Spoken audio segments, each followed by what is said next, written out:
Itinanggi ni Pangulong Bongbong Marcos na pampapogi lang o pampataas ng ratings ang ilang programang ipinatutupad niya.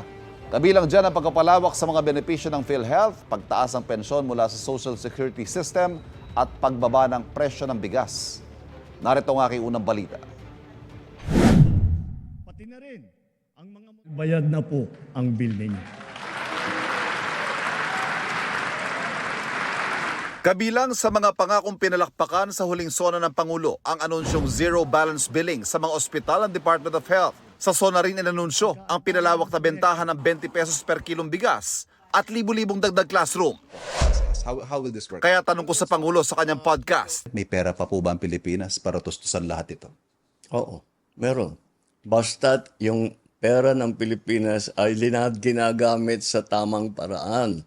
Yung perang nakalaan para sa para sa classroom, ginamit talaga sa classroom. Yung mga ganong klase, pag talagang mahigpit tayo at tama ang gamit ng ating pondo, meron tayo. Uutangin ba natin ang pantusto sa mga proyekto? Eh, Because right now, 17.2 trillion, Even if you look at the sari-sari store, isang negosyo, isang maliit na negosyo, may utang din. Investment para palakihin ang negosyo. Huwag natin tinitignan yun lang, trilyon. sa pagpapalawak na lang ng 20 pesos sa kilo ng bigas, maglalaan ng 10 billion pesos sa taong 2026 ayon sa Agriculture Department. o yung sa bigas halimbawa, Oo. instead of subsidizing, bakit hindi pababain ang farm inputs or make it easier for farmers to produce more para mapababa? And that is why we have, in the last planting seasons, have recorded all bumper crops pataas ng pataas because inayos nga natin ang production. But we're still heavily subsidizing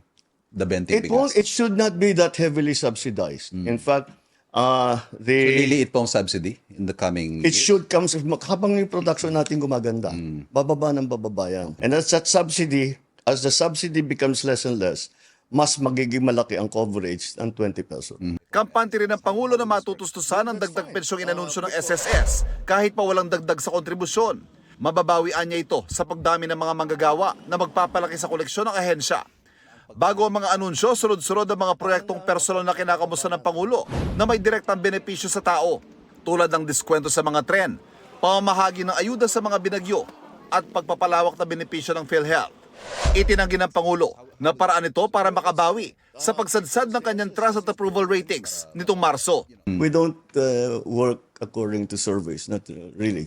How do you respond to observations that ito raw ay mga short-term band-aid o papogi? Well, ask the student who now pays 50% less for his pamasahe. Ask the patient who now is willing to go under a kidney transplant because yung gamot na inaalala niya libre na. Those are the problems. Yes. And we are slowly solving them. Sa huling survey na inilabas sa Okta Research, tumaas na ang kanyang mga rating. Ito ang unang balita. Ivan Mayrina para sa GMA Integrated News. Kapuso, huwag magpapahuli sa latest news and updates. Mag-iuna ka sa balita at mag-subscribe sa YouTube channel ng GMA Integrated News.